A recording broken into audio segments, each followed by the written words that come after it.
북한이 이미 핵잠수함 만든다는 걸 선언했어요. 추진되고 있어요. 네. 최근에 들어서는 러시아가 기술 협력하겠다. 그거를 감시하려면 핵잠수함이 필요하다. 네. 이런 논리를 지금 우리가 많이 주장하고 있기 때문에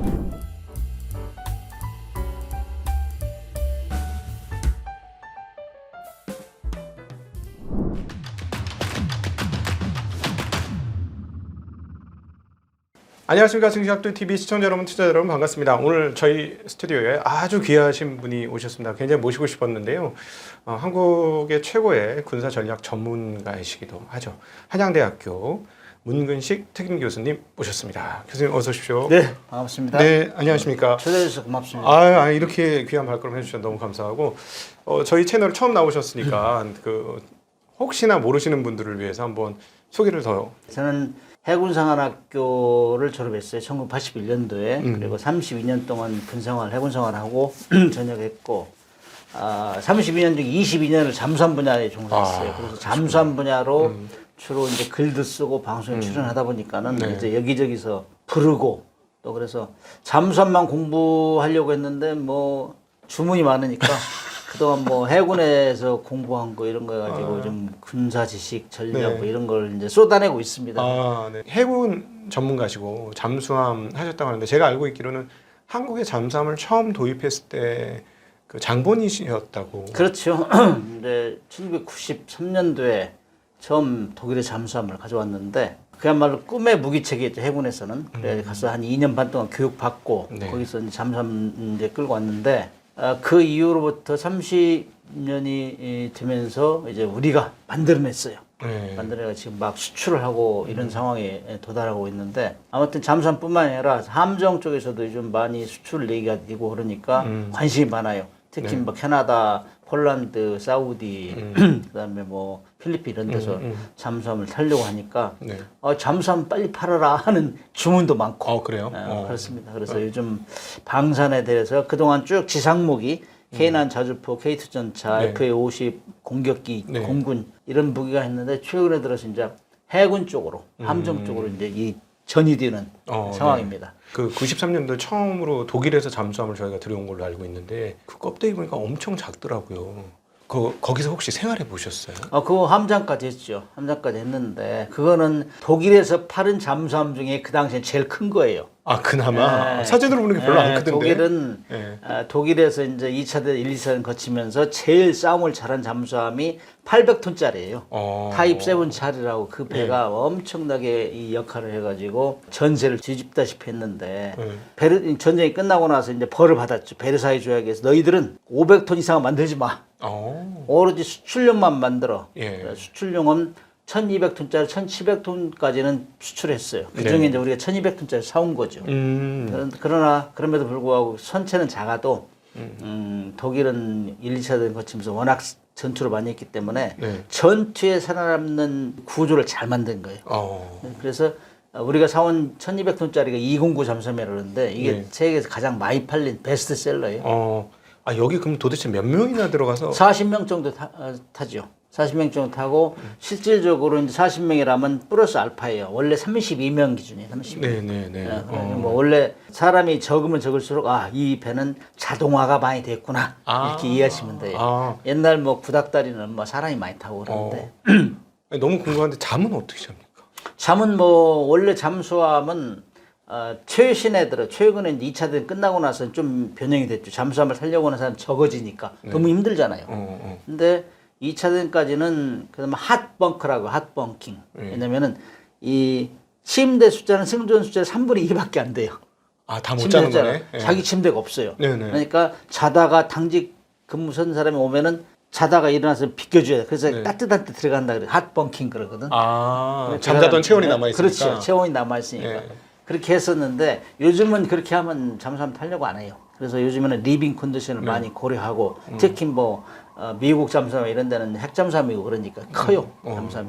2차 대전까지는 다 대부분의 잠수함이 자기 침대가 없었어요. 그리고 공기도 탁하고 뭐 열악했죠. 그래서 잠수함을 군인 정신 싸워서 이겨야 되겠다. 나라를 위해서 죽겠다. 이런 각오가 없는 사람들은 잠수함 안 탔으니까. 그러니까 이게 들어가면은 꽤 오랜 시간 있잖아요. 이 지금 예를 들어 93년도에 들어왔던 이 독일제 1200톤 잠수함도 물속에 한번 들어가면 꽤 오래 있잖아요. 그러면 공기도 이상해질 거고. 아니 전 너무 하나도 몰라서. 2차 대전까지는 주로 수상 항해를 하다가 물 위로 항해하다가 적이 오면은 딱 들어가서 숨어 있다가 공격하고 그랬어요. 그래서 서브머시블 그러니까 잠수 가능한 잠수함 이렇게 얘기를 했어요. 왜냐면은 네네네. 물속에 오래 있으려면은 이제 물속에는 공기가 없잖아요. 공기가 그러니까요. 없으면 엔진을 돌릴 수 없잖아요. 엔진을 돌려서 배터리를 충전해야 되는데 엔진을 돌릴 수 없으니까 충전해가지고 물속에 들어간단 말이에요. 물속에는 배터리로 다닌다. 배터리로. 충전 방전이 되면 더 올라와야 되잖아요. 예. 그 배터리 양이 2차전까지는 맥시멈이 2시간 정도밖에 안 됐어요. 아 그렇군요. 예, 그렇기 때문에 물 위에 가다가 딱 숨어서 적이 오면 공격하고 이렇게 했단 말이죠. 그러나 지금은 그런 것들이 배터리 기술이 점점 우리 뭐 휴대폰도 엄청 발달되잖아요. 지금. 네네네. 네. 시간이 늘어나고 2차전 끝나고 나서 계속 배터리 용량이 커져서 요즘에는 아주 저속에서 한 11km 이하에서 다니면은 물속에 다니면은 고속은 아니고 그 정도 되면은 한 일주일 정도 견딜 수 있어요. 물 위에 안 올라오고. 그렇지 않으면은 뭐 고속으로 움직인다든지 하면은 하루에 2-3번 올라가 충전해야 돼요. 근데 2차 대전 전까지는 완전히 부상해가지고 충전하니까 항공기가 오면 들키잖아요. 그렇죠. 공격받죠. 그래서 그렇죠. 2차 대전 말경에 개발된 게 스노클이라는 게 있어요. 해녀들이 빨대 들고 이렇게 물속에 숨어가지고 빨대로 그걸 스노클이라고 그래요. 우리 스노클링 할 때 그거. 스노클. 예. 그걸 이제 잠수하면서 쇠 파이프죠. 네. 그리고 공기를 빨아내. 그게 2차 대전 말기에 개발됐어요.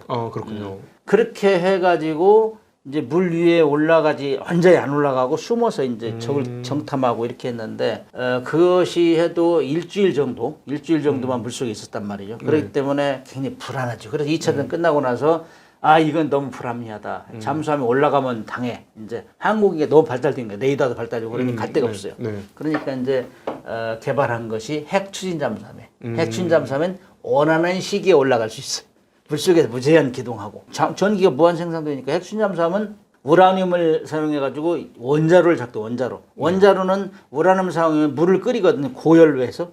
그래 증기 터빈을 돌려요. 터빈을 돌리면서 전기를 생산한다고. 그러니까 공기가 없어도 돼요. 원자로는. 물속에서 그래서 원자력 잠수함은 핵추진 잠수함 똑같은 얘기예요.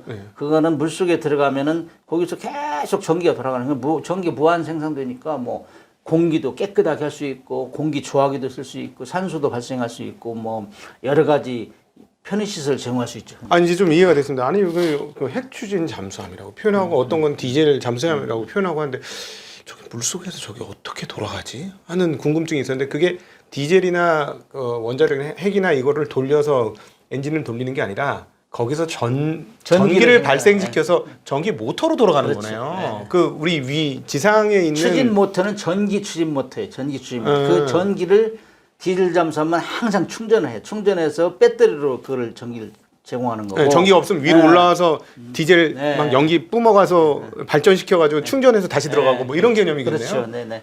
우리가 전기 변두기 막 오래 쓰면은 금방 방전되잖아요. 그런 것 같이 똑같은 원리. 물속에서 들어가서는 축전지로 해야 되는 축전지 쓰면 방전되니까 얼른 충전을 해야 되죠.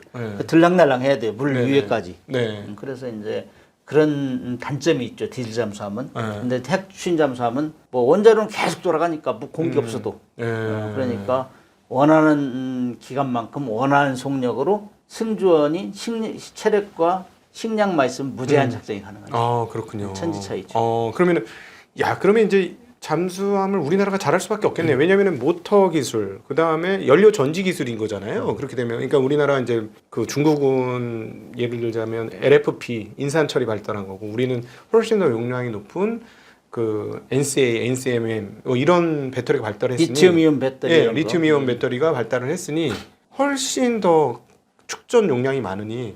다른 나라보다 오히려 잠수함을 더 잘 만들 수도 있겠는데. 디젤 잠수함은 우리가 탑 클래스예요. 네. 독일에서 비록 우리가 기술을 전수받았지만은 우리는 지금 독일을 능가한 상태라고 볼 수 있어요.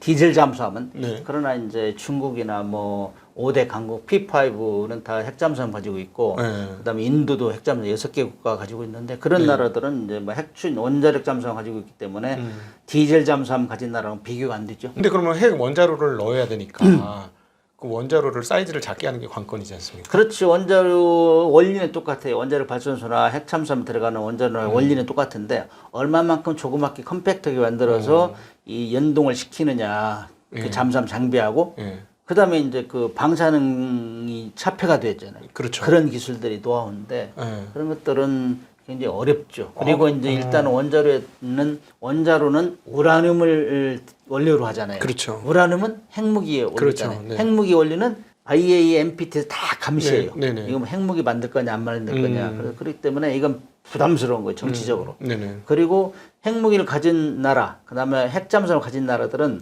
안 가진 나라를 못 갖게 해요. 내가 가지고 있는데 뭐 다른 사람이 가지면 맘먹으려고 하잖아. 쉬운 말로. 그러겠네요. 그렇기 때문에 그게 있어요. P5가 자기 NPT를 만들어 가지고 다른 나라 못 갖게 하는 똑같은 원리예요. 한국이 아무리 뭐 미국이 우방이라고 해고 다른 나라가 한국을 싫어하지 않는다고 해도 한국이 원자력 잠수함하는 거는 완전 반대하겠는데. 그렇죠. 이제 그렇기 때문에 핵무기를 만들 것이다. 이걸 가지고 핑계를 대서 못 만들게 하는 거지. 이 너희들이 여기 갖고 있는 플루토늄을 전환해 가지고 미사일 만들 거니까 그렇죠. 절대 안 돼. 뭐 이렇게. 뭐 하나 가지면 그걸 핑계로 해서 다른 일을 하잖아요. 네. 대부분의 사람들 도모하잖아요. 네, 네. 이걸 해가지고 발 디뎌놓고 다른 걸 하기 때문에 그런 근본적으로 차단하려고 하는 경향이 있죠. 그러나 우리는 이제 우리가 뭐 2019년 뭐 18년 그 싱가포르 회담, 하노이 회담을 우리가 견인하면서 우리는 핵무기를 안 갖겠다. 북한의 비핵화를 항상 우리가 유도를 했었잖아요. 네네네. 그렇기 때문에 많은 국가에서 우리나라는 핵무기를 안 갖는 걸 알아요. 네, 예. 그럼에도 불구하고 우리와 이 시기와 질투하는 나라, 견제하는 나라들은 한국이 핵잠수함 가지면 상당히 세. 특히 중국이나 일본 이런 데 견제하죠. 중국 완전 싫어하겠네. 뭐냐, 뭐 우리가 거의 대등한 수준으로 이렇게 올라가면 싫어하잖아요. 그렇죠. 왜냐하면 우리가 다른 건 몰라도 배터리 기술과 그다음 모터 기술은 세계 최상위급이니까 거기다 사실 연료 전지를 충전해주는 핵 연료 시스템만 갖고 오면 잠수함이 소리도 가장 덜 날 거고. 중국은 이제 핵잠수함하고 디젤 잠수함 같이 쓰고 있어요. 네. 그러나 이미 디젤 잠수함 분야는 중국을 우리가 능가했어요. 네. 그러나 우리 핵잠수함을 가지고 있지 않기 때문에 그 분야는 우리보다 중국이 앞서가죠. 원래 무기는 IT 기술의 베이스예요. 우리는 IT 기술의 1위라 하잖아요. 네네네. 뭐 장비 만들어도 세련되게 만들잖아요. 네네네, 그렇기 그렇죠. 때문에 두려워하죠. 그래서 우리가 그런 만들 캐패시티는 충분한데 네. 사실 핵잠수함 만들려면은 주변 강대국에서 싫어하고 견제하고 그렇기 때문에 그동안 우리가 꺼려했어요. 그러나 우리보다 경제력이 5, 60배 뒤진 북한이 이미 핵잠수함 만든다는 걸 선언했어요. 추진되고 있어요. 네. 최근에 들어서는 러시아와 기술 협력하겠다. 러시아하고 뭐 군사동맹이 거의 완전체를 이루고 있기 때문에 그래서 그런 것들이 불안하죠.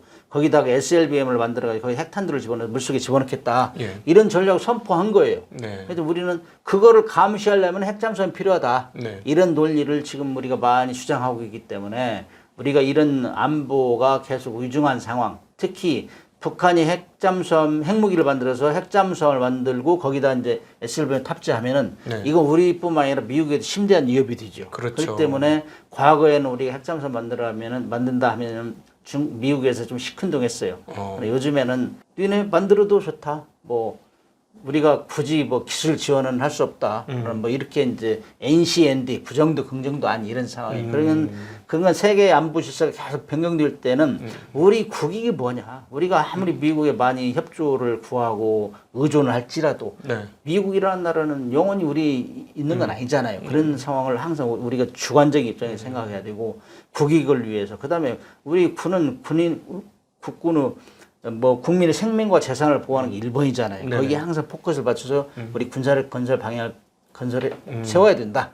이런 차원에서 지금 약간 많이 누그러들었죠. 그래서 원하시는 바 지금 주장하시는 거 핵잠수함 많이 생각하고 계시잖아요. 그래서 이런 방향으로 가지 않을까 제가 그렇게 생각합니다. 그 해군 전력이나 전체 그 국방 전력에서 잠수함이 차지하는 비중이라든가 어떤 중요성은 어떻게 봐야 될까요? 통상 전체 해군에서 다 나라마다 틀린데 통상 잠수함은 10%에 30%를 넘지 않아요. 해군력 중에서. 그러니까 마이너 그룹이지 마이너 그룹. 그러나 잠수함이라는 건 물속에서 비수 역할을 하기 때문에 그렇게 많이 만들 필요 없어요. 그다음 잠수함은 수상함 같은 막 엄청난 많이 있으면 통신으로 바로 지휘할 수 있지만은 잠수함 같은 게 일단 물속에 들어가면은 정말 은밀하게 지휘해야 되기 때문에 약속도 필요하고 문파로 하기 때문에 그래서 쉽지 않아요. 그래서 10%에서 한 20% 뭐 이 정도가 이제 각 해군의 잠수함 전력을 구성하고 있는데 네. 그러나 작지만 강한 전력이라고 할 수 있죠. 왜냐하면 전쟁이란 맨 앞에 나가서 적진을 평상시나 전시나 적진을 넘나들 수 있는 건 잠수함밖에 없어요. 네. 수상하면 못 나가잖아요. 못 들어가잖아요. 그렇죠. 다 걸리기 때문에 이게 저희 인공위성 다 보고 있잖아요. 네, 분계선이라는 네. 게 있으니까. 잠수함 물속으로 갈 땐 모르잖아요. 모르는구나. 네. 그래서 잠수함은 전평시를 방문하고 적핵을 넘나들 수 있는 유일한 전력이다. 그때 많이 가질 필요 없고 맨 먼저 가서 적 지역에 있다가 먼저 공격할 수 있고 그 다음에 최후까지 살아남을 수 있어요. 또 지상이 공격을 받아도. 그러네요. 물속에 최후까지 살아남다가 SLB나 이런 걸로 적 심장부를 타격할 수 있다 이거죠. 최후의 보복 세력, 네. 최후의 선봉에 갈 수 있고 최후의 적을 보복할 수 있고 이런 전력이기 때문에 잠수함은 작지만 강한 전력 예. 그렇게 얘기를 하죠. 야, 맞아. 이 얘기를 듣다 보니까 만약에 북한이 핵 잠수함을 갖게 되면은 그 미사일 그 저기 이렇게 대륙간 탄도 미사일 ICBM 만든다고 막 노력하는데 그거 만들 필요가 없고 태평양 중반 이상만 쭉 가가지고 SLBM을 그냥 쭉 날려버리면 그냥. 그렇죠. 그래서 이제 북한은 항상 두려운 거예요. 한미 연합 전력이라는 게 세계 최강의 전력이 있잖아요. 그렇기 때문에 북한을 다 이잡들이 쳐다보고 있어요. 독수리 눈으로, 매의 눈으로 쳐다보고 있기 때문에 그들이 아무리 핵무기를 만들어서 숨겨놔도 타겟들 다 고려하고 있어요. 전쟁이나 매일 먼저 공격을 하거든. 핵시설부터 공격하거든. 예. 그래서 막 계속 북한에서 하는 것들은 테리나 이동용 발사에 쏘는 건 그거예요. 장소를 논에서 쏠 수 있고 저수지에서 쏠 수 있고 철도에 쏠 수 있고 그러잖아요. 그런 것들을 다 피하기 위해서 그런 거예요. 근데 그렇게 피할지라도 우리가 다 보고 있어요. 인공위성으로. 그렇기 때문에 북한은 그걸 피하기 위해서 핵탄두를 만들어서 SLBM에 탑재해가지고 잠수함에 실는 거예요. 물속에 숨기면 모르잖아요. 그렇군요. 그래서 그걸 가려고 하는 거예요. 네. 아니 뭐 최근에 뭐 이제 계엄 사태가 나면서 거기에 나왔던 이야기가 종북 세력을 척결한다 막 이런 얘기가 있었는데 저는 이제 뭐 70년대생이라서 저부터는 어떤 느낌이냐면 왜 아직도 종북 세력 얘기를 할까? 왜냐하면 제가 모르긴 몰라도 군사력에서 북한하고 정말 완전히 게임도 안 되고 우리가 그동안 투자했던 것, 그다음 뭐 세계 몇 위라고 평가되고, 그다음에 최근에 방산 제품을 파는 것, 그리고 많은 뭐 중동이라든가 동유럽이 우리나라 걸 못 사가지고 뭐 안달인 이거를 보면서 아니, 북한하고는 이미 전력 차가 엄청난데 왜 이렇게 북한을 무서워하지? 막 그런 생각이 많이 드는데 어떻습니까? 실제로 북한하고 우리나라의 어떤 군사 전력 차이는 어떻다고 봐야 될까요? 제가 설명하기 전에 다 설명하신 것 같은데. 차이 많아요? 네, 차이가 많죠. 우리가 이제 1960년대만 해도 경제력이 북한보다 뒤졌잖아요. 네네. 전쟁 끝나고 나서. 그다음 70년대까지만 해도 북한이 압도적이었어. 소련에 지원받은 무기로 다 이제 압도하고 80년대를 거치면서 우리가 많이 성장을 했잖아요. 왜냐면은 60년대 말 70년대 초에 우리가 엄청나게 자주국방이 노력했어요. 미군의 장비를 다 받아가지고 국산화 시도하고 해서 엄청나게 가속도를 붙였는데 80년도 들어가지고는 이제 비등비등해졌죠. 근데 88년도에 올림픽 하면서 우리 규장이 확 올라갔잖아요. 네네. 그렇게 하면서 많은 세계 주목받으면서 무기 수출하기 시작했고 그렇게 하면서 우리 무기의 성능도 높아지고 90년대 들어오면서부터 우리가 서서히 이제 능가하기 시작했던 성능 면에서 그러다 보니까 급하잖아요. 그러면 전쟁은 돈 없이 진다는 걸 일본 우크라이나 전쟁 때 봤죠. 네. 자기 돈으로 한 게 하나 없잖아요. 다 빌려서 하잖아요. 그렇죠. 우크라이나 돈이 그러니까 없으니까. 자기 마음대로 할 수가 없어요. 네네. 장거리 유도탄을 쏴야 되냐 뭐 하냐 다 물어보잖아요. 이게 미친 전쟁 아니에요? 에이테크스 제발 좀 달라고. 그러니까 이게 깨면 안 되는 거예요. 전쟁은 돈 없으면 지는 거예요. 아. 그래서 90년대 들으면서 느꼈어요. 북한은 이건 뭐 경제력이 너무 막강하고 한미연합전력이기 때문에 안 되겠다. 그래서 줄기차게 개발한 게 핵 미사일 잠수함 비대칭 전력이에요. 그럴 때 핵무기 가지고 막 했잖아요. 그리고 나머지 전력은 숫자에서는 지금도 압도해 우리를. 원래 이제 능력 없는 사람은 숫자는 많잖아요. 그러니까 옛날 거? 쫄들이 많잖아요. 쫄들이. 옛날 거. 구닥다리. 러시아 소련에서 가져온 구소련에서 가져온 뭐 탱크 이런 거 숫자는 많아요. 탱크만 해도 육군 같은 4,300대 2,200 우리가 적어요. 절반이라고. 그다음에 자주포 뭐 그다음 다연장포 이런 것들은 우리보다 숫자는 엄청 많아요. 근데 우리보다 성능은 떨어진다 이거예요. 그렇기 때문에 뭐 병력도 북한은 128만 우리는 48만 명이고 해군 같은 경우도 전투함하면 거기는 740대 우리는 140이에요. 그러나 우리는 등치가 크고 이지스 구축함 세계 1번이잖아요. 1번. 최고 수준에. 이건 조금 이따 다시 한번 더 얘기하도록 그런 하고. 것들이 있기 때문에 북한보다 우리가 성능을 확 압도해요. 네. 그렇기 때문에 북한이 알아요. 그렇기 때문에 계속 비대칭 무기를 이제 이게 생산하는 것이고, 그다음에 종북 세력. 제가 현역 생활을 32년 하고 전역했지만 제가 제일 기분 나쁜 얘기가 종북 세력이라는 종북 세력. 종북은 영어로 follow예요, follow. 추적, 따라가는 거예요. 네네네. 아니 부자가 가난한 사람 졸졸 따라가는 거 봤어요? 힘 있는 사람이 힘 없는 사람 졸졸 따라가는 거 봤어요? 아니 사상이 건전한데 사상이 불량한데 따라가는데 봤냐고. 그래서 그다음에 친북 세력은 난 이해해. 프렌들리. 그래도 북한이 못 살고 못 살고 나쁜 짓 하지만 우리 동족 아니냐. 이걸 키워서 잠재우고 해서 통일을 가자. 이게 이제 친북 세력이란 말이에요. 프렌들리. 네. 근데 나는 정말 이해할 수 없는 게 종북 세력이란 말 없어져야 돼. 쪽팔려요. 쉬운 말로. 왜 우리가 그 북한을 따라가? 아니 그러니까 제가 질문 드렸던 게 그거예요. 아니 북한하고 나 이거 방송에서 내가 처음 얘기하는 건데 난 옛날부터 종북 세력이란 말 안 맞다. 바보 천치 같은 용어다. 나 그렇게 생각해. 종북 세력은 없어요. 네네네. 거의 없어요. 왜냐하면 아니, 북한보다 우리가 뭐가 부족해서 북한 졸졸 따라다니냐고. 그렇죠. 주체 사상 미친 짓거리지. 그 신격화한 거지 한 그렇죠. 타임을. 네네네. 우리 자유민주주의 시장 경제 모든 것을 다 압도하고 있단 말이에요. 북한을 압도하는데 경제력도 5, 60배 차이 나고 모든 면에서 뭐 K-팝이 전 세계를 점잡고 있는데 아직도 종북 세력. 북한이라는 나라는 있는지 없는지 모르는 사람 세계 수두룩박죽이에요. 우리 한국은 K-팝, 뭐 KRU 무기까지 이제. 근데 왜 우리 종북 세력이 이 시간이에 다 이제 이 방송 듣는 사람들 종북 세력이라고 얘기를 없앴으면 좋겠어. 하기야 저 북한에 종남 세력이 많죠. 그렇죠. 북한은 종남 세력 있지. 종남 세력이 많지. 흠모잖아. 흠모. 응? 그러니까 왜냐면 오죽했으면은 그 뭐야 K-팝이라는 K 드라마 보면 처벌한다고까지 할 정도니까. 그렇죠. 너무 한국을 그러니까 사실 그거는 탈북자 숫자만 봐도 그건 충분히 느낄 수 있긴 한 것 같아요. 어떻게든지 한국 오고 싶어 하니까 지금. 종북 세력은 합당치 않다. 저는 뭐 이 현역 시절부터 그런 생각. 너무 창피한 단어다 이거는. 왜 우리가 줄 따라다니냐? 네네네네. 그렇죠, 맞습니다. 주체 사상이라는 건 지 철권 통치라고 만들어낸 사상이지. 그게 무슨 건전한 나라도 아니잖아요. 그런데 우리는 아주 건전한 나라잖아요. 세계 10대 강국. 석유한방울 안 나는데 세계 10대 강국에 들어있는 나라는 우리나라밖에 없어요. 그러네요. 그러네. 신기하네. 국민들이 자부심을 느껴야 돼. 그런데 종북 세력이라는 단어에 우리가 졸졸 매냐고. 이거는 정말 우리를 세뇌시키는 거예요. 우리는 스스로 트라우마를 갖게 하는 그런 사상이라고. 나는 오늘 여기 오면서 이걸 한번 얘기해야 되겠다 했는데 시청자들이 의견에 동의할지 모르겠어요. 그러나 그 용어는 아주 안 맞다. 우리는 진짜 거지 같은 나라하고 상대하는다. 쉬운 말로.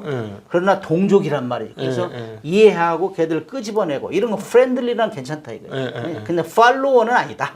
난 그렇게 생각해요. 아주 정리를 잘해주셔서 너무 감사합니다. 네, 그럼에도 불구하고 이제 그쪽에 아까 말씀하셨던 비대칭 전력이라고 표현하는 핵이 있어서 그걸 굉장히 두려워하고 그걸 핵을 쓰면 큰일 나는 거 아니냐 이런 걱정 하시는 분 많아요. 핵무기는 영어로 mad 그래요. mad라는 말 미쳤다는 말 있잖아요. 그렇군요. MAD. 그건 미쳤다는 얘기예요. 그렇게 표현하는구나. Mutual Assured Destruction 그래요. 상호 확증 파괴 무기 그래요. 대량 살상 무기면서 그거는 이걸 쏘면 너도 죽고 나도 죽는다. 이걸 다 알아요. 왜냐? 핵무기는 다 패망해요. 이 역사 이래로 핵무기를 만들어 처음으로 사용한 히로시마 나가사키 한 번밖에 없잖아요. 그 이후에는 어느 나라도 핵무기를 사용하지 않으려고. 왜냐? 전쟁이라는 건 폭탄을 맞으면 금방 죽이면 거기서 끝나 있어. 인간이 기억력이 한계가 있기 때문에. 그러나 이 핵무기를 쓰면은 방사능 낙진해서 오래 가잖아요. 괴물이 되고 코가 없어지고 눈이 없어지고 이런 사람이 수십 년 살아요. 이건 괴물이잖아. 그래서 야 핵무기는 진짜 반인륜적이다. 이건 쓰면 안 되겠다. 이래서 공감대가 형성돼요. 그래서 핵무기는 만들지 말자. 그래서 IAEA를 만들어서 평화적으로만 사용하자. 거기에 동의하냐? 그럼 다 들어와 해서 NPT에 들어와. 확산 금지. 너도 안 갖겠다. 이래서 IAEA NPT를 만들어 미국하고 러시아 약속해가지고 못 갖게 하는 거예요. 그렇기 때문에 핵무기를 발사 훈련만 해도 다 알려줘야 돼요. 미국하고 러시아하고. 핵무기 발사 훈련 하잖아요. 그렇게 하면은, 왜냐하면 잘못 오인해가지고 막고 하다가 또 전쟁이 일어나기 때문에 상호 확증 파괴 무기라고 하는데, 이번에 이제 러시아가 우크라이나 전쟁하면서도 굉장히 코너에 몰린 적이 몇 번 있었잖아요. 뭐 사람이 많이 죽어버리고 그러니까 국민 여론이 막 반전 여론이 생길까 봐서 계속 만지작만지작 핵무기에 여러 번 나왔잖아 뉴스에. 핵무기 그렇죠. 쓸 거냐 말 거냐. 예. 뭐 핵무기 실은 잠수함을 북극해에 갖다 놓고 잠수함 마스트를 살짝 올려가 들락날락했다고. 그렇게 하면서 경고한 거지. 잘못하면 핵무기 쏘겠어, SLBM 쏘겠어. 뭐 이런 얘기를 했잖아요. 그다음에 최근에 들어서도 뭐 미국에서 에이테킴 쏘고 뭐 스톰 섀도우를 쏘니까 또 핵무기 쏠 수 있어 이런 얘기 했잖아요. 그러면서도 쏘지 못하는 게 핵무기예요. 그리고 핵무기 쏘면 나도 죽는다. 북한의 예를 들면 북한 같은 경우는 핵 미사일 잠수함을 만들어가 비대칭 무기를 만들어 가지고 연합전력 한미 연합전력 이제 막는 거예요. 네네네. 근데 아직까지 북한이 이제 핵무기를 사용한다고 안 했었어요. 자기는 방어용으로만 쓰게 방어용으로만. 아 북한이? 여태까지는. 근데 네. 작년 재작년 법을 바꿨잖아요. 핵무기를 쏘겠다 이제. 우리는 뭐그 엄포용으로 가지고 있지 않고 이제 전술핵 무기를 만들어서 남한을 공격할 수 있다, 남한을 평정할 수 있다 선언하고 있어요. 발악을 하는 거지 발악을. 그렇게 하면서도 북한이 핵무기를 쏘면은 제일 잘 먹고 잘 사는 사람들이 북한의 10만 호위 세력이에요. 김정일 중심으로. 네. 그 사람들은 인민들은 생각 안 해요. 그냥 자기 잘 먹고 잘 사는데 내가 핵무기 쏘면 나 죽는데 쏘겠느냐 이거요. 전쟁은 돈 없으면 문제예요. 기습전력은 성공할 수 있어요. 단시간에. 네. 금세 우리가 회복한다고. 한미연합전력이 세계 최강 전력이기 때문에. 그래서 북한이 다 알아요. 요즘 조용하잖아요. 아, 내가 건들면 죽겠네. 이거 안다 이거죠. 우리가 뭐 자기들이 뭐 탱크 뭐 이런 숫자적으로 많은데 다 구닥다르란 말이죠. 그렇기 때문에 금세 우리가 회복할 수 있고 그렇기 때문에 국민들이 그렇게 걱정 안 해도 된다. 북한 쫄아 있어요, 사실은. 네. 그리고 뭐 러시아 봤잖아요. 지금 뭐 10,000명 정도 러시아에 파견한다고 이러는데 다 경제난 먹고 힘들어서 간 거예요. 먹고 힘들어서. 거의 그러니까 네, 진짜 너무 안타까운 네. 일인데 일종의 외국인 노동자 보내듯이 보낸 거죠. 외화벌이를 간 거고 그러니까. 그다음에 군사력이라도 강화하자.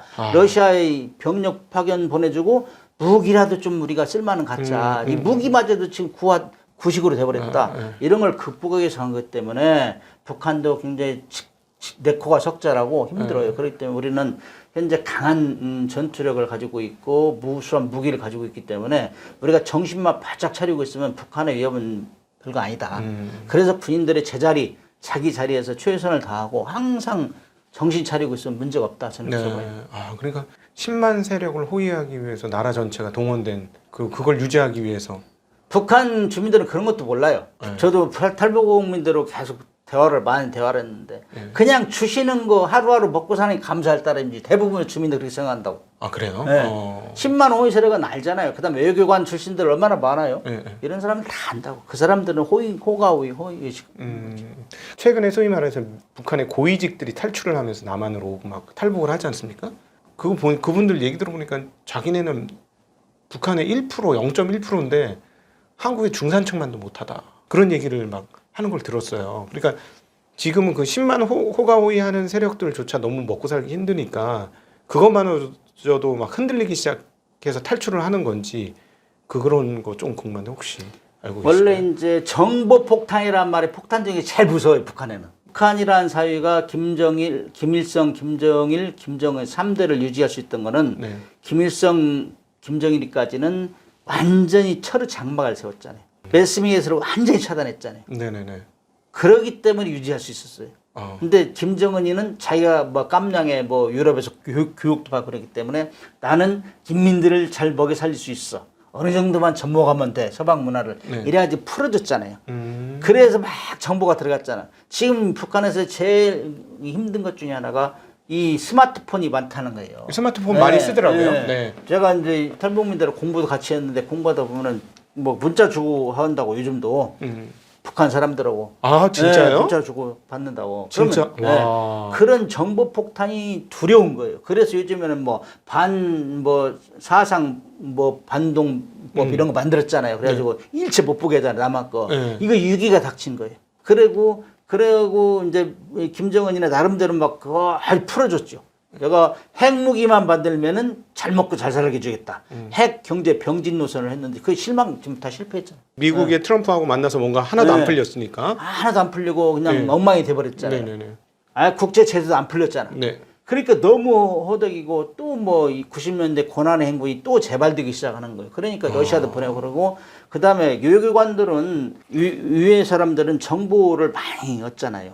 비교를 하잖아요. 비교를. 그렇겠죠. 그렇기 때문에 고위급들이 탈출 안 할 수가 없죠. 야 이거 진짜 속고만 자랐구나 이런 걸 많은 사람이 느끼지. 그래서 우리가 앞으로 계속 해야 될 거는 정보 포탄을 많이 보내야 돼요. 예, 풀어야 돼. 계속 인터넷 이용해가지고 네. 비교할 수 있는 능력을 줘야 돼요. 네. 자중질환이 일어나게 해야 돼요. 우리가 무력으로 한다는 건 말도 안 되는 거. 우리가 더 손해나요. 전쟁에는 우리가 훨씬 손해요. 그렇지. 북한은 손해는 아무것도 없어요. 아유, 뭐 북한 주민들 사이에서 하도 먹기 힘드니까 이리 주거나 저리 주거나 전쟁이 일어났으면 좋겠다 이런데요. 정말 북한 주민들이. 충격적이네요. 네. 그런데도 지휘부 생각할 때는 전쟁할 능력도 없어. 돈이 진짜 전쟁을 하지. 그러니까는 도발을 하는 순간 우리 그 겨우 10만 호가호위하는 세력은 이제 그냥 없어진다 이런 그렇죠. 생각을 하겠네요. 제일 먼저 거기 타겟도 일본이죠. 평양 주변은. 아무리 밑에 뭐 5층, 10층으로 밑으로 파고 들어가 봐야 않는다. 그런 거겠네요. 전쟁 반대는 우리보다 걔들이 더 반대할 거라고 생각해요. 잘못 살 사람들이 왜 전쟁이 일어나냐? 그렇군요. 저는 이건 개인적인 생각인데 그렇게 저도 이제 북한학과를 공부를 했기 때문에 쭉 보니까 그런 생각이 들어요. 하기야 뭐 탈북하시는 분들 중에 아주 높은 비율이 외국물 드신 분들, 그러니까 예를 들어 중국하고 무역을 했다거나 아니면 밖으로 노동자로 잠깐 나갔다 그런 분들 비율이 굉장히 많더라고요. 외교관들은 그야말로 말하고 싶어 죽을 지경이죠. 이건 정말 상대. 근데 말하면 가니까 숙청되니까 얼마나 답답하겠어요. 그런 거 많이 늘어나죠. 그러니까 이것이 확산 인류에 있으니까 완전히 차단해 버렸잖아요. 이제 뭐 철벽을 치잖아요. 그렇지만 늦었어요. 그렇지. 내가 볼 땐 늦었어요. 그렇지. 휴대폰을 다 뺏을 수는 없는 거고. 그러면 오히려 그냥 뭐 전쟁보다는 그냥 문화의 힘으로다가 쫙 이렇게 하는 게 맞겠네요. 정보 폭탄이 제일 전 좋다고 봐요. 예, 그렇겠네요. 스스로 비교할 수 있는 능력을 봐요. 그러니까. 내가 어떻게 개 돼지같이 살고 있느냐 이걸 봐야 돼. 그럼 이제 다시 이제 한국 그 군수로 좀 넘어와서요. 한국 군수 수준이 최근에 많이 올라갔다고 하는데 그래도 뭐 미국도 있고 독일도 있고 하니까는 거기하고는 차이가 있는 거 아닐까 하는 생각이 드는데. 우리가 못된 북한 집단하고 대치하면서 우리가 이득 본 게 하나 있어요. 그게 방위산업이에요. 방위산업. 우리는 열전이었으니까 사실상 계속. 우리는 질적인 걸 양적으로 성능으로 극복하자. 계속 장비 무기도 성능 개량했었어요. 네. 그다음에 북한하고 어느 정도 대량 숫자도 비슷하게 맞추려다 보니까 대량 생산 규모도 우리가 가지고 있어요. 규모의 경쟁이 이루어졌어요. 성능도 좋아졌어요. 그러다 보니까 이게 야금야금 여기저기 뭐 입소문이 나고 세계 방산 전시회 이런 참여하다 보니까는 이거 한국무기 좋네. 그래서 막 뭐 우리가 능동적으로 수출하려고 전략도 짜고 그랬는데 딱 러시아 우크라이나 전쟁이 터지니까 폴란드가 우리 무기 수출 홍보대사 역할을 한 거예요. 폴란드가. 그렇죠. 바로 인접국이니까. 바로 옆 나라니까 이거 나도 당하겠네. 그래가지고 우리 가지고 있는 무기를 빨리 우크라이나 지원해주자. 구닥다리 무기는 지원해주고 우리 신무기로 도입해가지고 그 도입하면 보여주는 거예요. 나 신무기 도입하고 있어. 러시아한테 알려주는 거예요.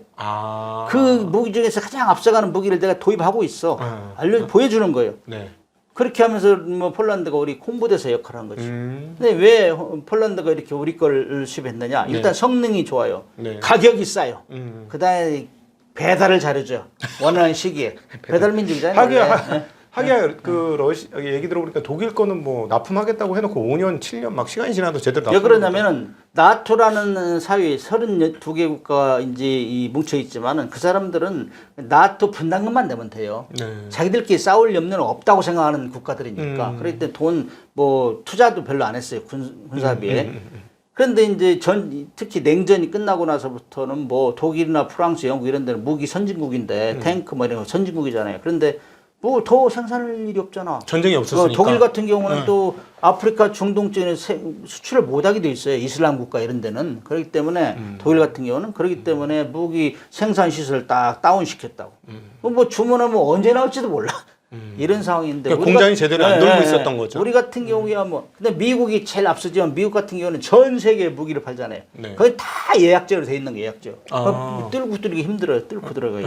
근데 우리 같은 경우는 계속 무기 성능 개량하고 또 바꿔주고 그다음에 60일 전쟁부는 항상 비추가고 있기 때문에 우리는 뭐 여차하면은 뭐 바로 공급할 수 있는 능력을 가지고 있는 거예요. 아, 지난번에 우크라이나 전쟁 났을 때 중고 보냈죠. 우리가 쓰고 있던 거를 보냈죠. 60. 맨 먼저는 중고 K9 자주포를 보냈는데 그것이 소문이 났죠. 그리고 이제 폴란드에는 자기들이 원하는 대로 요청을 했어요. K9 자주포 뭐 1000대, 뭐 FA 50 공격이 48대 이런 거 주문했는데 예를 들면 K2 전차, 흑표 전차 같은 경우는 우리가 원하는 시기에 그냥 세 달 먼저 배달을 한 거예요. 근데 이제 그 비교하면 K9 자주포 이런 것들은 미국하고 독일 거하고 주로 비교해요. 네. 뭐 K2 전차 이런 것도. 근데 성능은 거의 대등해. 네. 탑 클래스예요. 왜냐하면 우리는 IT 기술이 많이 발달되어 있기 때문에 무기가 다 퀄리티가 좋아요. 근데 가격은 절반이라 가격은. 절반. 네. 그러니까 어느 걸 쓰겠느냐. 폴란드가 막 엄청 사들였잖아요. 유사일. 그래서 2022년도는 173억 불을 달성했어요. 네. 우리가 네. 무기수 20조를. 네. 이건 깜짝 놀란 거예요. 이거 정부에서도 깜짝 놀라서 국가 전략산업으로 선정하자 이래. 네네네. 왜냐면은 2021년도에 그 12대 우리 국가 전략 그 산업이 있어요. 그 중에서 가전제품이 있었는데 가전제품이 171억 불이었어요. 네. 근데 그거보다 더 많았어요, 우리가. 네. 그러니까 국가 전략산업을 선정하자 해가지고 국가 전략산업 선정하고 대통령이 여기 가서 저희 가서 막 방산 수출 독려하고 그랬잖아요. 네네네. 이래가 막 붐이 일었다고. 그래서 지금 그런 이유로 지금 무기 수출이 한국에 이 뭐 어떤 거는 제가 항상 얘기하는데 K9 자주포 같은 건 그 세계 시장 50% 이상 점유하기 때문에 뭐 거의 이 무기 체계에서 BTS 수준이다 이런 얘기를 하는데 그 정도로 널리 알려져 있고 그런 것들이 하나씩 드러나고 있어요. 그래서 아무튼 우리 잠재 역량은 대단하다. 저는 생각하고 진짜 석유 한 방 안 나는 나라에서 세계 10대 강국에 들었다는 건 대단한 거고 이런 포텐셜 파워를 이제 무기에 접목해가지고 지금 두루 전 세계 시장을 석권한 중에 있어요. 근데 1등 하는 것보다 1등을 유지하는 게 더 힘들잖아요. 그렇죠. 그래서 그런 것들을 위해서 우리가 계속 지속적으로 기술 혁신을 해야 되고 계속 개발해야 돼요.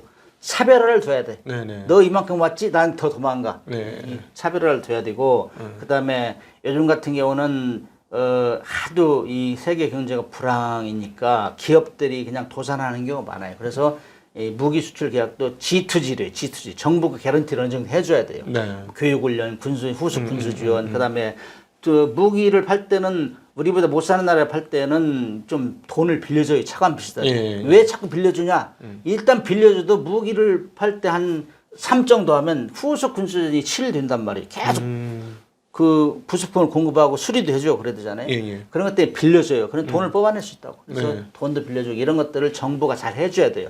정부하고 기업이 딱 맞아가지고 호흡이 맞아가지고 요즘은 총력전을 하지 않으면은 무기 수출도 힘들어요. 그리고 이제 수출 시장을 다변화시켜야 돼. 지금은 유럽 쪽에서 막 폭발이 일어났지만은 이게 이제 아시아, 중동, 아프리카 쪽을 확산시키고 그다음 우리가 이제 중국 무기를 많이 가지고 있는데 중국 무기도 수출해야 돼. 수출하면 일단 그 후속 군수 지원하기 때문에 개발도상국들은 돈이 많지 않잖아요. 아, 그러네. 우리가 쓰던 거 보고 우리는 새 거로 그렇죠. 하면 되겠네. 그렇게 하면 공장도 돌아가고 내수도 돌아가고 수출도 하고 그다음에 후속 군수 지원을 위해서 우리가 계속 부품을 생산해야 되니까 그래서 중국 수출하고 이런 시장을 수출 시장도 다변하고 중국 무기도 수출하고 이렇게 하면은 우리가 이제 방위산업 이 수출을 쭉 이어갈 것이다. 그러면 이제 투자가들은 이제 증권하는 사람들은 무기 쪽에 많이 투자하면은 이건 거의 힘들지는 않을 것이다. 특히 트럼프 대통령이 이제 1차 제 1차 그 집권 시기에 이때 이제 유럽 정상대로 좀 틀어진 게 있어요. 그거는 아니 왜 자꾸 트럼프는 돈이잖아 무조건 돈. 야 유럽 너희들 잘 사는데 EU 국가들 말이야. 응? 방해비 좀 더 내. 왜 GDP에 최소한 2%를 올려야지. 이렇게 해서 그때는 뭐 1%는 지금은 뭐 그때 당시에는 트럼프만 만나면 싹 피해다 했다고 돈 많이 내라니까 우리한테도 방위비 500% 내라 했잖아요. 방위비 분담금을 그렇게 했는데 안 올렸어요. 그리고 트럼프가 이제 재임이 끝나고 다시 집권했죠. 다시 집권해 아마 그렇게 또 강조할 것이다 했는데 우크라이나 전쟁이 러시아 우크라이나 전쟁이 생기니까 나토 32개국 중에 작년 기준으로 18개 국가가 이미 2% 이상 올렸어요. GDP. 거의 자발적으로 이제는 국방비를. 그러니까 지금 막 올라가는 거예요. 이 무기라는 건 한 번 만들면 한 10년 정도는 유지가 돼요, 이게. 그렇기 때문에 그 정도는 계속 이제 방산 수출은 지속될 것이다. 그다음에 트럼프가 되고 나서 최근에 선거 캠페인 하면 저도 뭐 그런 얘기 또 했어요. 방위비 분담금도 올려야 될 것이다. 지금 뭐 우리도 지금 예상하고 있잖아. 올릴 것이다. 나토도 너희들 방위비 분담금 많이 안 내면 나 나토 탈퇴할 거야. 네. 미국이 탈퇴하면 나토는 진짜 힘들어요. 미국이 엄청나게 지원해 주기 때문에. 네. 그래서 아마 유럽에서도 아마 3% 이상 올려라 이런 주문이 네. 있을 것 같고 그렇기 때문에 우리는 여기에 맞춰서 기존의 생산 시설을 잘 유지하고 지속적인 생산 성능 개량하고 예. 이렇게 해서 대비를 해야 된다. 아, 그러면 생각해요. 앞으로도 나토의 군비 증강이 한국 방산산업 성장과 거의 직결돼 있다. 직결돼 있는데 이미 나토에서는 바리케이트를 치고 있어요. 한국에 못 들어오게. 네. 지난번에 프랑스 대통령이 네. 왜 우리가 나토 국가가 수준이 높은데 왜 한국에 자꾸 의존하느냐. 뭐 특정 국가는 얘기 안 했지만은 예. 자꾸 자금률, 무기 자금률을 20% 정도 되는데 이제 50%가 올리자. 예. 공공연의 계획이거든. 자기들 좀 일부에서 들어온 걸 차단하자. 저는 옛날 2012년도에 제가 현역 생활할 때 독일에 한 2년, 3년 정도 파견 근무를 했어요. 그때도 독일에서 잠수함을 인도네시아 수출하는 우리하고 최종 경쟁했는데 우리가 이겼어요. 네. 그때도 누구도 예상 못했어요. 왜 한국에 우리가 잠수함을 팔았는데 여기 인도네시아 수출 경쟁 지냐. 네. 그때 EU에서 혼났어요. 독일이. 예. 야, 어떻게 지냔 말이야, 한국에. 그래서 EU라는 건 항상 뭉쳐 있어요. 예. 그리고 최근에 들어서 이제 방산 수출이 활성화되고 하니까는 EU도 대동단결해가지고 지금 잠수함 수출도 지금 우리가 많이 지금 여기저기서 팔려고 하는데 우리 한국 잠수함 살려고 하는데 지금 EU 국가끼리 뭉치고 있어요. 예. 그런 벽들을 뚫어야 된다. 그렇군요. 지금 워낙 또 해군 쪽 전문가시니까 사실은 뭐 육상 무기는 우리가 뭐 독일이나 미국 거를 카피를 해서 만들어서 청출어람을 해가지고 막 쫓아가고 있는데 그 해상 그 배라든가 이런 쪽은 원래 기본적으로 지금 한국이 전 세계에서 조선 탑이니까 이건 금방 잘할 것 같은데 배 잘 만든다고 해군 무기가 잘 만들어지는 건 아닌가요? 2010년도에 현대중공업 대우조선해양 삼성중공업은 탑 3였어요. 그렇죠. 조선. 그래가지고 세계 조선을 거의 쓸어 담다시피 한 게 2010년 피크 타임에 그때부터 서서히 이제 중국한테 뺏기기 시작했는데 군함은 그렇지 않았어요. 군함은. 군함이라는 거는 이제 고부가가치지만 이건 뭐 팔 때 여기저기 미국의 눈치도 봐야 되고 군함에 들어가는 장비 이런 것들이 또 미국의 기술료를 내야 되는 이런 거 있기 때문에 많이 이제 그 활성화가 안 돼, 수출 활성화가 안 됐는데 원래 이 전쟁이라는 건 오래 가면 오래 갈수록 해양력이 우수한 나라가 이겨요. 아, 그래요? 처음 시작은 그 대륙국가가 시작해도 해양국가가 이기게 돼 있어요. 왜냐? 전쟁 물동량이 자기가 다 생산할 수 없잖아요. 다 바다로 들어오잖아요. 아, 그러니까 그 자체적으로 모든 거를 다 자급자족할 수 있으면 몰라도 그거 자급자족이 안 되면 물자를 가지고 와야 되기 때문에 해상에서 그렇죠. 뭐 수송로가 끊어지면 네. 마치 임진왜란 때 그 수송로가 끊어진 것처럼 그렇죠.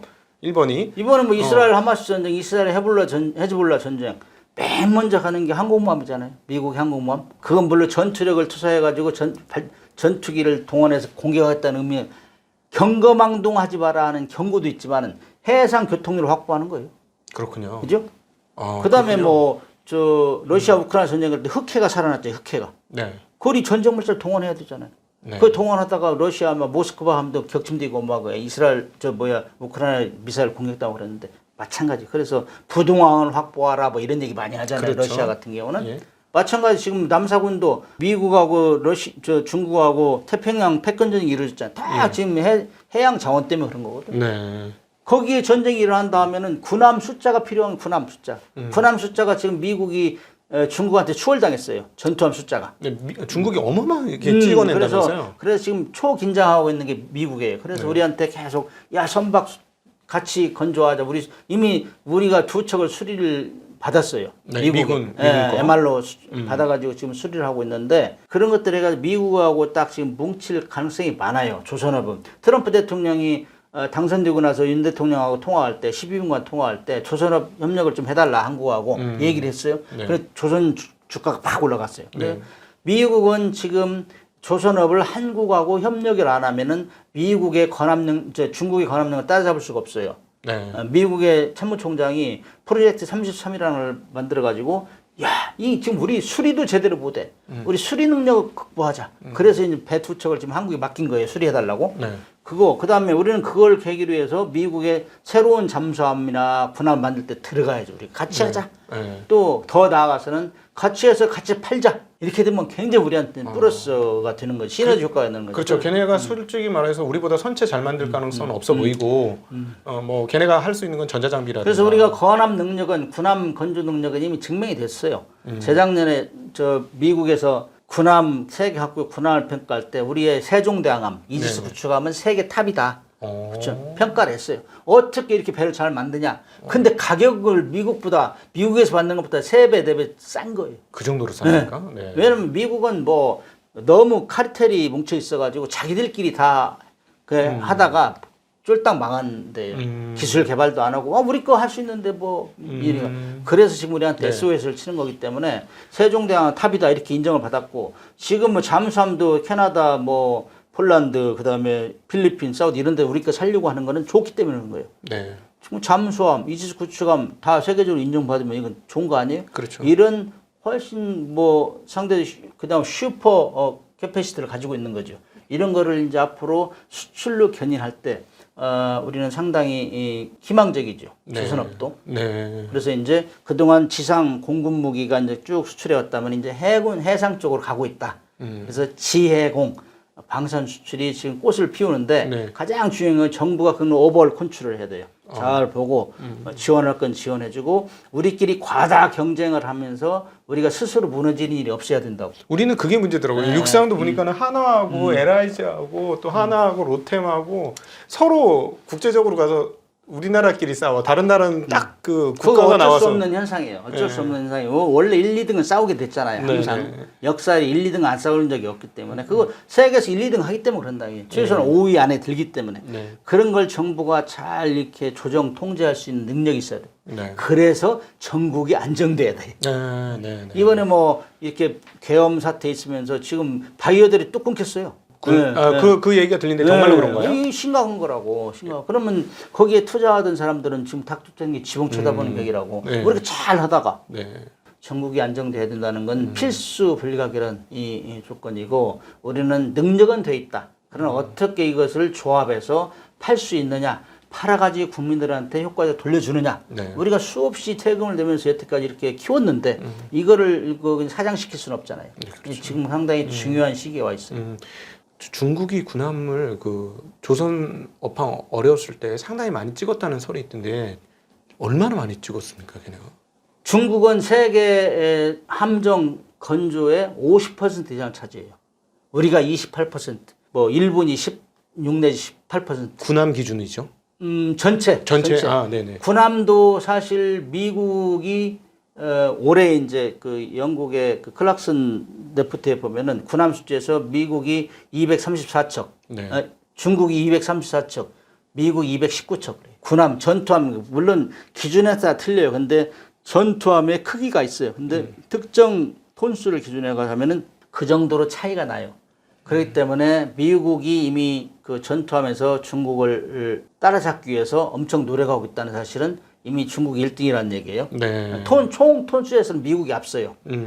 군함 해군력 비교할 때 총 톤수를 해가지고 1, 2, 3등 차지하는 거 있고 네네. 함정 척수에 의해서 차지하는 거 함정 톤수에서는 미국이 앞서요. 네. 450에서 500만 톤인데. 근데 조금 오래됐죠? 네, 건조한 지가 오래돼요. 그러니까. 그다음에 중국 같은 경우는 최근에 들어서 뭐 그 LNG 선박 같은 거 수출하고 하다가 크레임이 많이 걸렸어요. 그래서 조선수를 놀릴 정도 되니까 중국은 그런 걸 막 정부에서 막 지시하잖아요. 그렇죠. 사회주의 국가니까. 그래가지고 그거 놀지 말고 군함 찍어내 뭐 이런 식으로 해가지고 구축함을 뭐 벽돌 찍어내야 한다 이런 얘기가 나올 정도로 엄청나게 최근에 들어서 생산을 많이 했어요. 그렇기 때문에 군함 척수에서는 미국을 압도하고 있고 그래서 우리가 지금 미국하고 한국하고 힘을 합쳐가지고 그런 면에서 우리가 보완을 해야 된다 이런 얘기가 나오는 거죠. 네.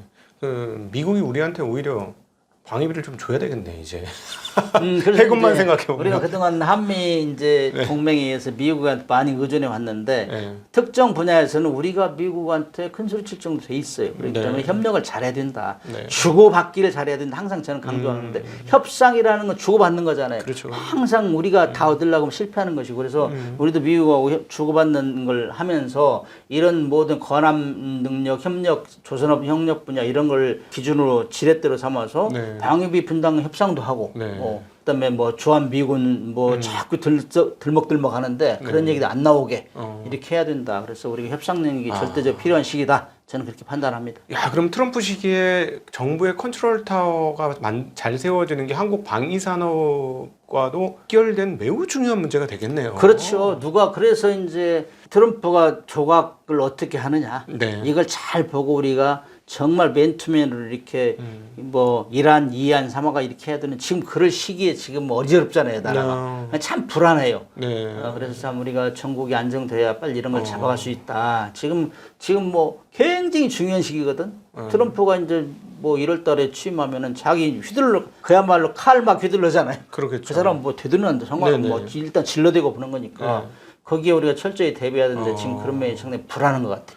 아, 그러네요. 왜냐면은 예를 들어서 또 방위비 분담금 올려라 이럴 텐데 조선 3사의 세일즈맨 역할도 정부가 하면서 이것도 조금 막아줘야 되니까 요건 요 정도 하고 그러면 우리가 우선권으로 전환 만들 수 있는 권리를 좀 드릴 테니 이거는 낮춰주시고 요거 이렇게 하시죠. 그리고 여기한테는 여기에서 아껴진 돈으로 뭐 예를 들어 세제 지원을 좀 해준다던가 뭐 이런 식의 컨트롤 타워가 각 부장님 가세요. 가서 사절로 가셔서 아니 이렇게 말씀하는 거 들어보니까 이거 진짜 중요한 시점이구나. 정말 지금. 중요한 시기고 우리가 그동안 방위 산업은 돈 먹는 하마다 그렇게 이제 우리가 뭐 별로 좋은 평가를 못 받아왔는데 최근에서 엄청나게 국민들이 좋아하거든. 네. 국민들이 좋아한다는 건 잘하고 있다는 거거든. 네, 그러네요. 이런 상황에서 다시 커브가 다운되지 않도록 우리가 지속 발전시킬 수 있도록 우리 역량을 발휘해야 되는데 지금의 아주 이 혼란스러운 시기에 답답합니다. 오늘 문근식 교수님 오셔가지고 너무 화끈하게 너무나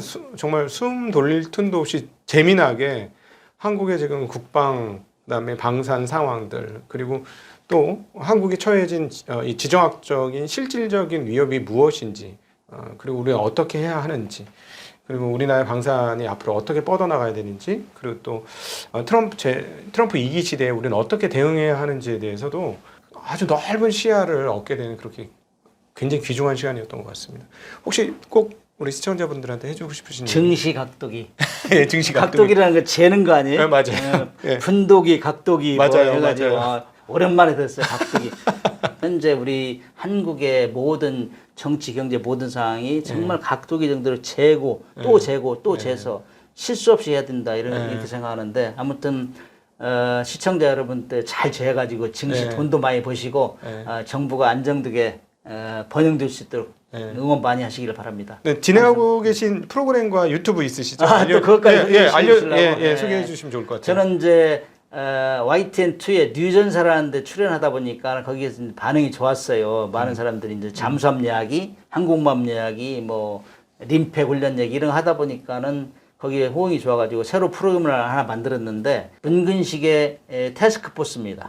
근데 거기에는 이제 안보 국방은 제가 이제 그동안 일이 상식이나 이런 면에서 정책 그런 것들 조합해가지고 상식을 전달하는 코너를 만들었고 그 다음에 또 한 가지는 방위산업. 방위산업은 주로 방위산업을 위해서 발전을 위해서 헌신한 분, 개발자, 정말 메달리스트들 이런 사람들 판매에 이 혁형 공헌사원사 이런 사람을 초대해가지고 계속 자랑을 해주고 있어요. 네, 최근에 범한 피어스를 나와가지고 하는 거 봤습니다. 네. 그래서 그렇게 하니까 이제 많은 분들이 좋아하는데 우리가 사실 잘하는 거 자랑해야 되잖아요. 그렇죠.